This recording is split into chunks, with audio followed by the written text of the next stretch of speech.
Jour 30 et 31 pour terminer les 3 randonnées les plus dures de France. Aujourd'hui, on s'attaque à un très gros morceau, le GR20. Alors je pars matinalement faire du stop direction Calenzana. Un ancien légionnaire me prend assez rapidement et j'arrive au départ de la randonnée la plus dure d'Europe ou de la troisième partie de mon projet. J'attaque directement avec de la montée et en prenant de la hauteur, je peux apercevoir les paysages mi-mer, mi-montagne de la Corse. J'aperçois aussi des lézards parce que ici, c'est l'île aux lézards, il y en a plein, donc j'essaie de les capturer directement, mais c'est assez difficile. Évidemment, je m'y attendais, mais c'est l'autoroute. Il y a du monde de partout, j'ai pas l'habitude. Il y a des bouchons, on doit s'attendre sur certaines parties, c'est assez pénible. Mais une fois que j'ai semé tout le monde, c'est quand même plus agréable. J'arrive à la fin de la première étape, au premier refuge, je prends juste de l'eau et je repars tout de suite. Regardez juste le nombre de balises qu'ils mettent, c'est assez abusé, j'en ai rarement vu autant. Et je comprends immédiatement pourquoi, il n'y a pas de chemin, c'est que du caillou, donc c'est à toi de te repérer entre les deux balises.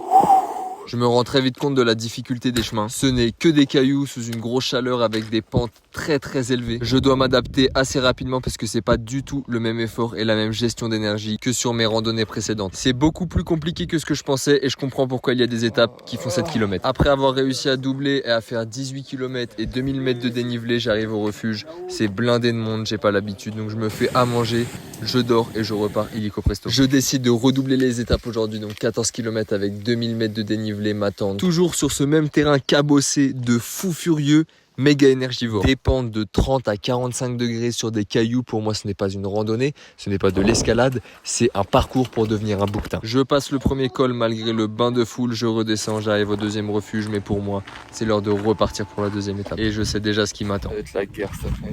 Et les chemins tiennent toutes leurs promesses, je n'ai jamais été mis autant en difficulté dans une journée pendant cette aventure. J'y allais pas par pas, objectif par objectif, step by step, c'était la seule façon d'y arriver. Après beaucoup de doutes, beaucoup de sueur, beaucoup d'efforts, beaucoup de galères, je peux apercevoir mes efforts car je vois quelle vidéo je suis parti la veille, messieurs, dames, mais la veille. J'arrive au col sans aucune lucidité, 100% guidé par le mental et je redescends. Direction le refuge avec qu'une hâte de manger et de dormir. Je suis arrivé au refuge après 13 heures de marche, j'ai planté ma tente juste à côté. En moins de 48 heures, j'ai marché plus de 24 heures et j'ai fait que 32 km.